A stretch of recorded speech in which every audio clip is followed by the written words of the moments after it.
vetë. Kemi qenë një grup hetimor, pra, shumë prokurorë të prokurisë Tiranës, unë flasë vetëm më thonë për atë ngjarje, tjerët ndoshta edhe s'duan të bëhen publik, por unë që kam qenë janë edhe të përfshirë akoma në ndoshta janë të përfshirë nuk mund të flasin për shkak detyrës, unë kam qenë prokuror që jam marrë me këqyrën e vendit ngjarjes.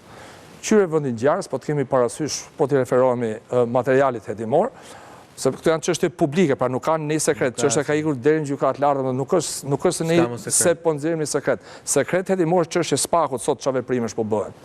Është bërë këqyrje e anës veriore të kryeministrisë, pra këqyrje e anës veriore, dhe konkretisht po të kemi parasysh është gardi metalik në pjesën e brendshme. Aty me prokurorët e tjerë që kemi bërë këqyrje, kemi konstatuar një sër gëzhojash. Gëzhojash të qitura nga armë zjarri. Siç e kujtoj domethënë, një prokuror Adriatik Cama ka qenë tek autopsia e viktimave dhe na informon që shiko se unë kam qenë te sektori i vrasjeve, kam marrë pjesë me shumë ngjarje të rënda.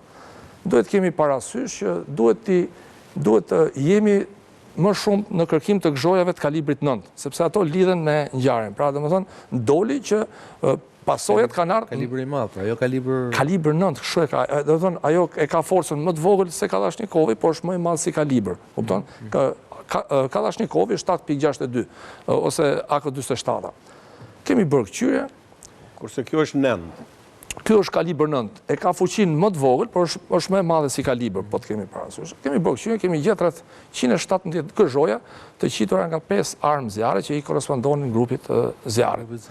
Këto kanë qenë veprimet e para, kemi bërë këqyrjen e vendit ngjarjes. Deri këtu kemi qenë, si thosh, s'ka pas ndonjë problem.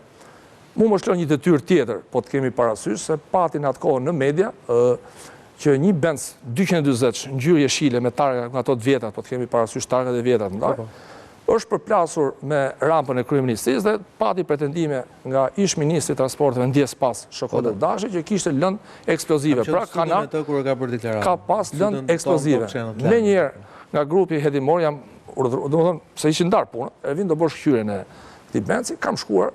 Benzi ishte çuar më pas me karro atres e detyrie e policisë qarkut, është bërë këqyrja e Benzit, ku nuk kishte ndonjë send palishëm. Më pas kemi avancuar, domethënë me marrjen e armëve të zjarrit. Gjurmë që thuaç ndoshta ishte hequr apo diçka. Problemi ishte post factum, pra do të bëj këqyrja. Në këtu për vërtetës nuk kemi pas asnjë lloj pengese. Kemi bërë këqyrjen e vendit ngjarjes me oficer drejtorisë të policisë qarkut. Tani, acarimi më saktë ngritja ose retorika politike që u ngrit ishte me nxjerrjen e 6 urave të ndalimit. Domethënë këtë kohë ishte në çdo gjë mbreu, u bë këqyrja, u shkoi edhe vendimi për sekuestrimin e armëve të zjarrit, sepse armët e zjarrit i kishte grupi i zjarrit. Po donin ata nuk na jepshin armët. I thotë sti apo se kanë armët. Ata i dhan, domethënë ishte po donin me ligj të zyrtarisht që mund të detyronin, po tani thoshte këto armë si ka qenë ashtu i kemi edhe ato i dorëzuan armët, pra domethënë deri këtu kemi qenë në rregull.